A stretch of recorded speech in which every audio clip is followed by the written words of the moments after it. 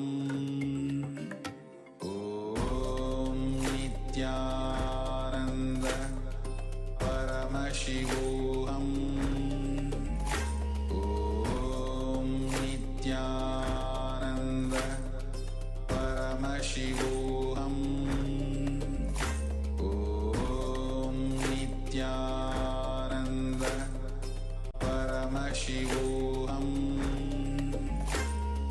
Om Nithyananda Paramashivoham Om Nithyananda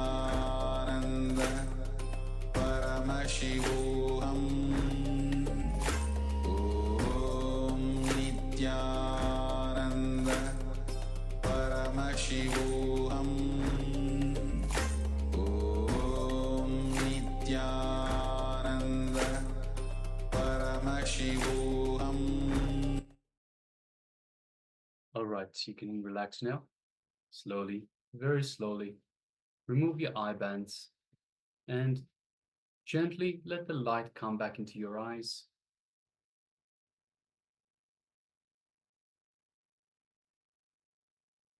And now take a moment and share with us what was revealed in your third eye. So this time we had shapes displayed for you. So have a look at what was revealed to you and let us know what shapes we displayed for you just now.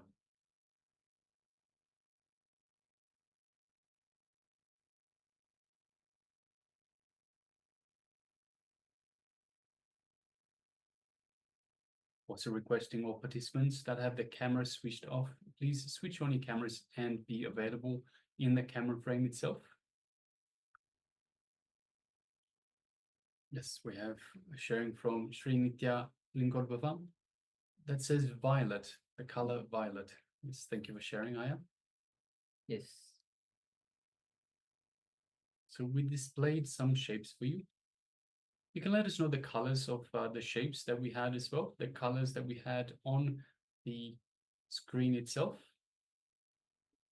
You can let us know the shapes, the number of shapes, anything that is an information, a piece of information that you received. So Klaus Aya says triangle, circle, and bird. Yes, thank you very much for sharing, Klaus Aya.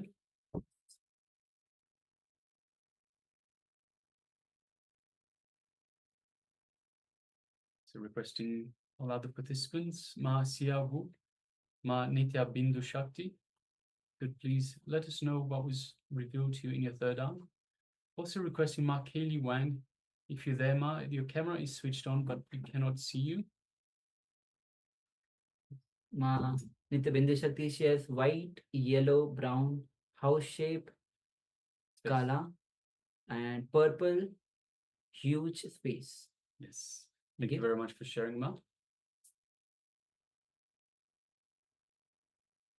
We also have Ma Shu Wei Ping, Ma Tina Aura, Ma Anupama, Ma Suganyana. Could all please share as well. And Ma Xia Wu, of course. Yes, thank you, Ma.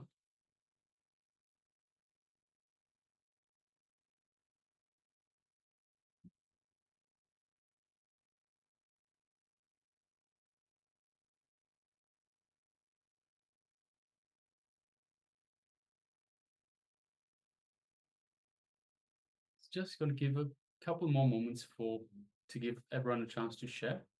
Yes, Ma Xia Wu shares gray, circle, red, green, and square. Yes, thank you very much for sharing, Ma.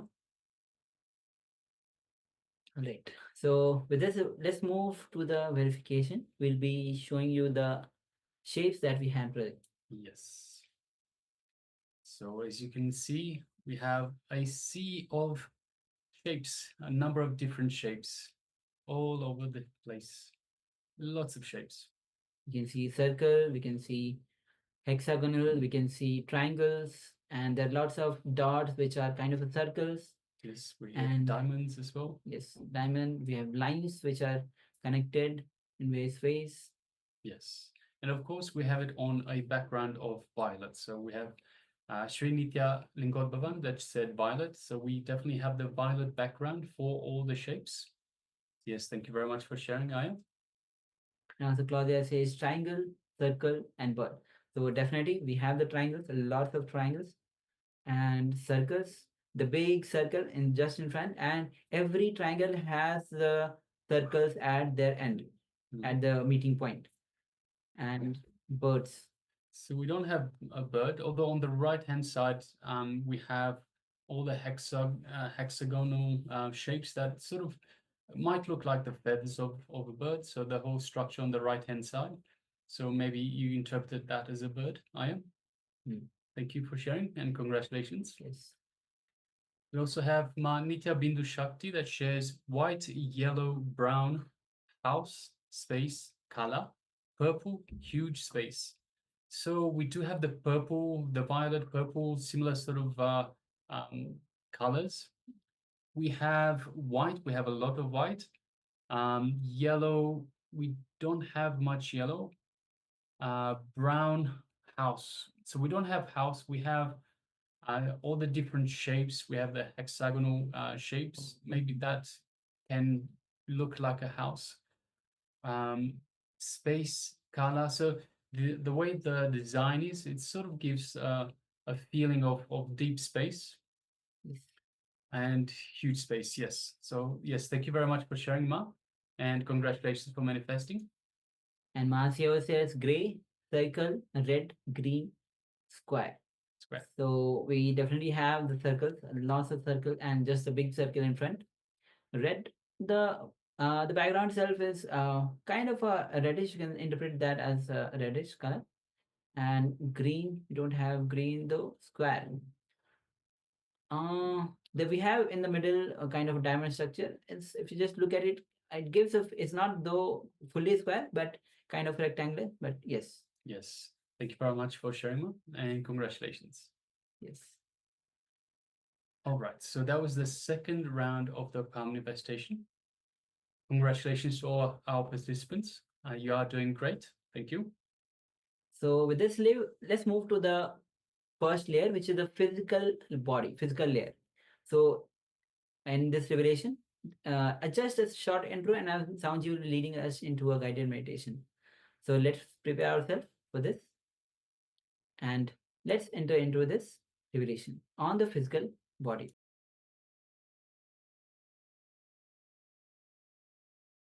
All right, now it is time. Now, let us enter into the first physical body.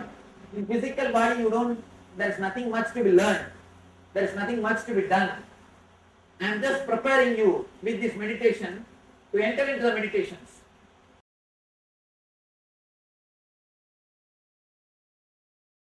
Now, what you are going to do is not a meditation technique.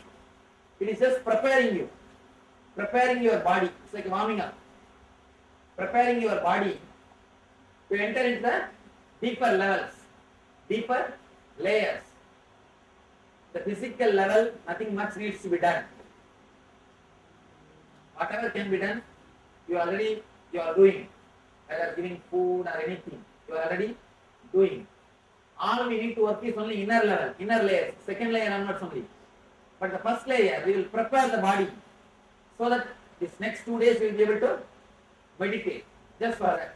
It's a simple guided meditation. If you have done Arogya Spurana, you would have done it. Just tensing the whole body from toe to head. We will tense the whole body step by step so that you will become fresh and alive. The body will become alive. 2 days you will not feel tired and you will be able to continuously meditate. Just tensing from toe to head, part by part. That's the first step. The second step, inhaling and exhaling through every part of your body. It's very important to understand. According to Ayurveda, you are not inhaling and exhaling only through nose. You are inhaling and exhaling through every pore of the body. The whole body is inhaling and exhaling. The whole body is inhaling the etheric space and exhaling the etheric energy. So now we are trying to awaken the etheric energy, inhaling and exhaling. Etheric energy breathing in you. How to do it? Please listen the instruction carefully. See, the second step, visualize as if every inch or every point of your body is inhaling and exhaling. For example, when I say inhale through head, visualize the head is porous and visualize every hair roll, every pore is inhaling and exhaling. And then when I say inhale through face, visualize through ears, nose, mouth, eyes, through every hole you are inhaling and exhaling. So inch by inch you will visualize your whole body is inhaling and exhaling. So awaken the body intelligence. 2 steps. First step, you will tense from toe to head, inch by inch by inch. When you come to knees, forget the calf muscle. When you come to thighs, forget the knees.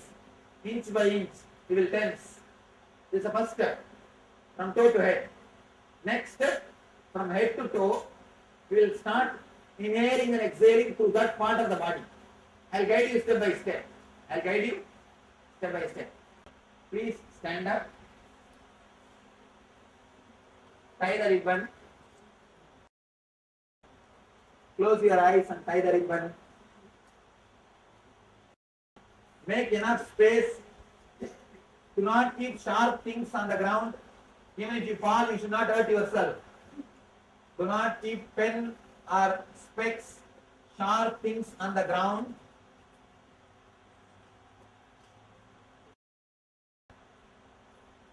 At least give 1.5 feet gap between both the legs. Between the feet, at least there should be 1.5 feet gap.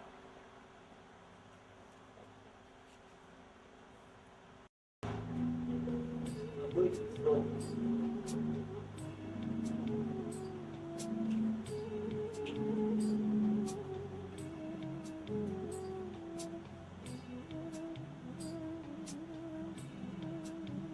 Inhale and exhale as slowly as possible, as deeply as possible. Very slowly, but very deeply.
Concentrate on your feet. Come down. Bring your mind to your feet.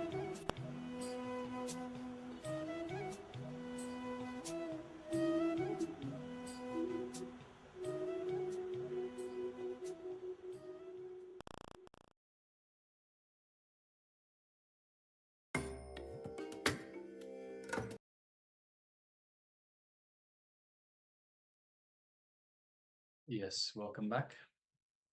So now let us move into an activity to balance the body. So just think of a mala. Let's use this for example. So this is the mala. At the center of gravity, so this is the center of gravity. If the line is straight, then it means that the mala is in the rest position. If the mala is held to the side, then it is not resting. If I leave it, it will come back to a restful position. This down position, this mala is totally resting and comfortable. In the same way, your center of gravity line should fall in a straight line. So if it falls in a straight line, you will be totally comfortable within your body. You will be able to forget the body. So this is the idea behind balancing the body. So as we understand the context now, then sit cross-legged on the mat. That will be great. If you're not able to sit on the ground, then you can sit on the chair. So sit on the mat with cross-legged, with a right leg on your left thigh. And again, even if you are sitting on the chair, you can sit with your right leg on the left thigh. Now see, if your legs are really under your control, you should be able to do the Ardha Padmasana. So this is Ardha Padmasana. Only then your legs are under your control. There are many people who actually, for them, it's difficult to sit in even Ardha Padmasana. So try to sit in the Ardha Padmasana. Only then your legs will be under control, and otherwise your legs are under someone else's control. You don't have to sit like this whole day. So as we are going through this activity, let's try to sit in Ardha Padmasana just once. If you sit, it is enough. Then whole day you will be balanced and you will be comfortable. Yes, again, you don't have to sit the whole day. Just even once you are sitting in this posture in Ardha Padmasana, whole day you will be balanced, because we'll be working on balance now. Yes, it is good to sit often in the balanced posture at home or in the office or in the car, wherever you may be. Your whole body will be balanced. See, until the age of 7, your body has its own built-in mechanism to balance itself. But once you've grown up in society, society has taught you to move away from this built-in mechanism, to forget the original balancing technique. So once you learn it, you don't have to sit whole day like this. You don't even have to sit straight. Whatever you whatever you see, you sit in it. Whenever you sit in this posture, the body automatically will balance itself. It is like when you start training to ride a bicycle, you need to sit straight on the seat and hold on to the handles properly. But once you have actually mastered the technique, then you can put your legs on the handlebars, and you can do all kinds of stuff. You will be balanced. Same way. So once you find your balance, then you will be able to. So you can be in any posture. But the first thing is finding the balance. So just get the knack of balancing needs to be learned. All right, so actually it's only going to take a few minutes. Let's start doing this. So step 1, for one moment. So once you're in this position with your right leg on your left thigh, let us just for a moment lean forward slightly and put your whole body's weight in front of you. So just lean forward, put your whole body in front of you, your whole body's weight in front of you, and just feel the weight of the body. So naturally, you'll start feeling the whole body is being pulled by gravity. You'll start feeling that your lower back is holding on tightly so you don't fall over. Yeah. So just feel that, just as you lean forward and you feel your whole body being pulled by gravity. Now, slowly, inch by inch, if you raise yourself back and make your body straight, you'll find at some point you just feel weightless. So you don't feel that pull of gravity anymore. So you just from the leaning forward position, just slowly pull back until you feel this point. At one point, it just feels almost like weightlessness. So you don't feel that pull on your body anymore. You see, when your body's leaning forward, you feel the weight, the heaviness of your body being pulled by the ground. When you come back, that weight, that pull from the gravity is no longer there. Yes. So very slowly, in the leaning backward to the middle, you will see the gravity becoming less. At one time, you will feel totally weightless. This is the line in which your center of gravity falls in a straight line. So, as Maharaj displayed, so now very slowly lean backward and feel your weight again. So, let's take a few minutes for this step 1 and step 2. We'll be displaying the slide for reference. Let's take a few minutes and do this balancing.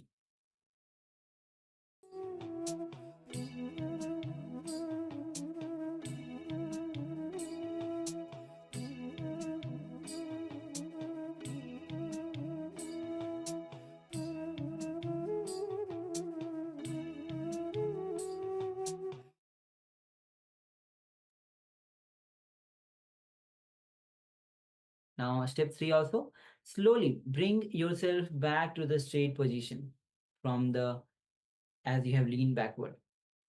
At one point, you will feel totally weightless, relaxed. This is your center of gravity line. Now you'll be able to feel this balance position well.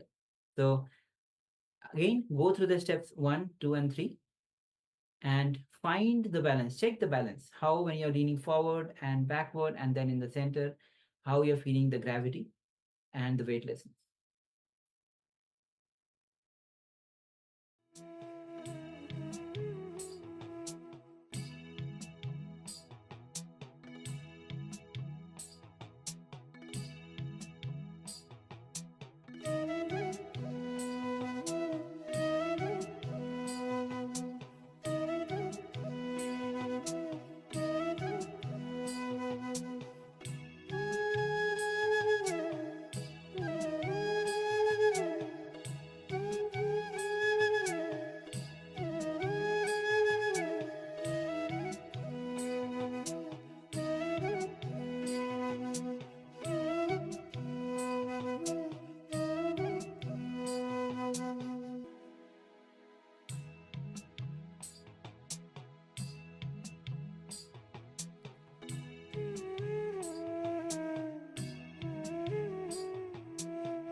Yes. So this was a short but powerful technique to balance your body, to find that point where you are basically weightless, where you don't feel the pull of gravity. In this position, you can sit for hours and hours. So if you ever feel like you can't sit comfortably on the floor because your back starts hurting, your legs start hurting, whatever it might be, just remember this balancing activity, this balancing technique.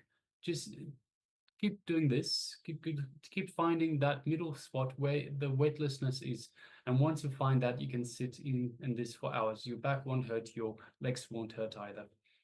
So it's a very, very good technique to be aware of, to try at home. So with this, we'll be moving on to the meditation for the physical body, which is going to be humming meditation. So as of now, you are a solid matter, but we will make you totally porous of to the energy of the nature. So understand that as we go through this meditation process, the solid matter that you are in, the whole process, the meditation will make you porous to the energy of the nature. Mostly all of us resist the nature of the energy of the nature actually. So Swami says that all the time we resist the eternal bliss. Same way we resist the energy of the nature.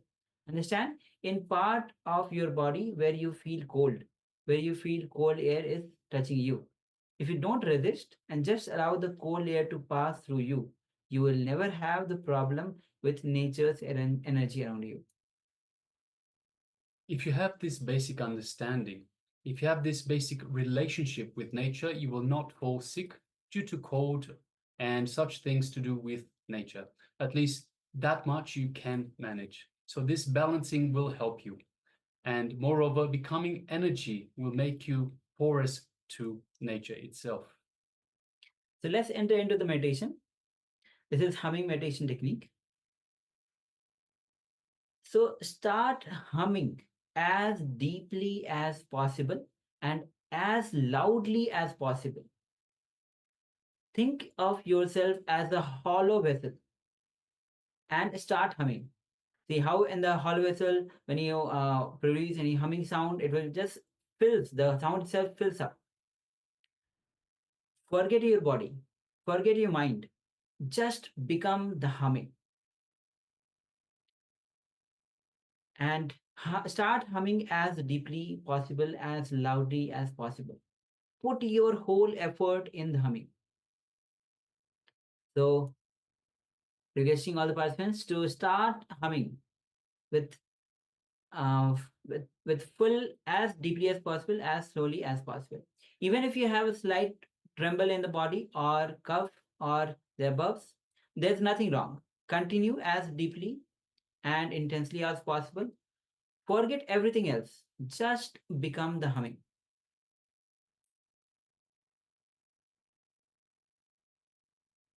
Yes, just put your whole effort into the humming itself. Forget that you are an individual person.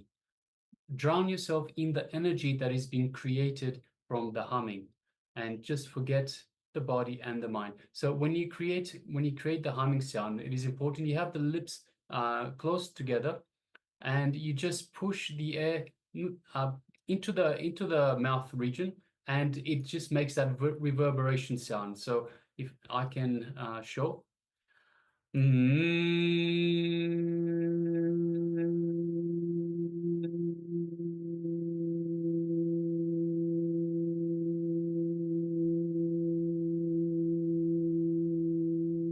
So be as loud as possible, as intense as possible, and feel the reverberations in the lips, in the mouth itself.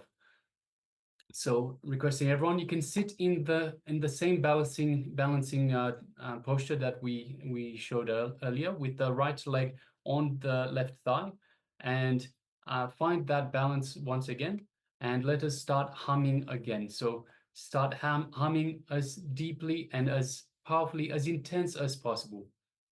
So let us start humming. Yes. Please start and continue. Let's begin.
Yes, you can now relax.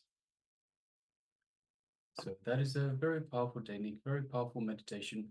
So we did the same meditation earlier today. It is a very powerful meditation to clear the mind, to clear the mind of all your thoughts. So you can't hum and think at the same time. Yes, and initially Swami said that he himself used this technique. That was the first actual revelation by Swamiji that today, that how to be active 20 hours a day. So when Swamiji himself does this meditation, and whole day is active, not only active, engaging with public 20 hours a day. Yeah, so this is a meditation that we ourselves practice as well every day. So we encourage everyone to please do this meditation. It's very good, very powerful meditation, very helpful meditation. So the humming meditation. All right. So with this, let's move on to the power manifestation. And at this time, we'll be projecting the image. It's kind of different image, kind of a puzzle, though it's a piece of puzzle. So you have to see the details of the picture as through the third eye.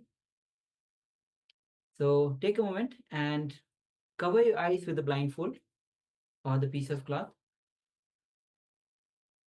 And so requesting Mahasyavu, Shri Nithya Lingodbhavan, Hung Moi Long, Ma Sugagyana, Ma Anupama, Ma Tina Aura, and Shu Whipping. Please switch on your cameras. Be available in the sessions as we are about to enter in the power manifestation. So let's give your 100%. Give your full participation. Yes, Klaus Aya has put his covered his eyes. Great. Ma Kari Wang requesting others as well to switch on your cameras and be available through the cameras.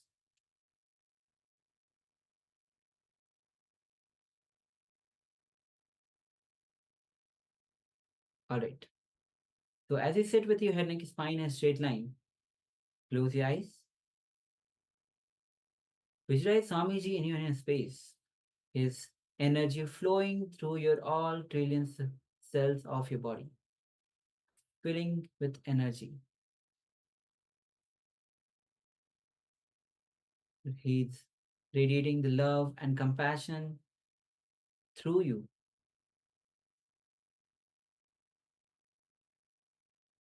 And gently bring your awareness to your third eye and gaze to Swamiji's eye through your third eye.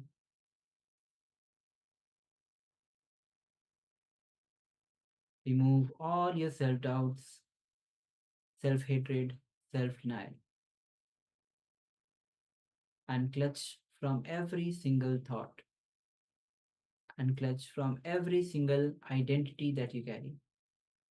Unclutch from your inner identities, your outer identities. Go on unclutching.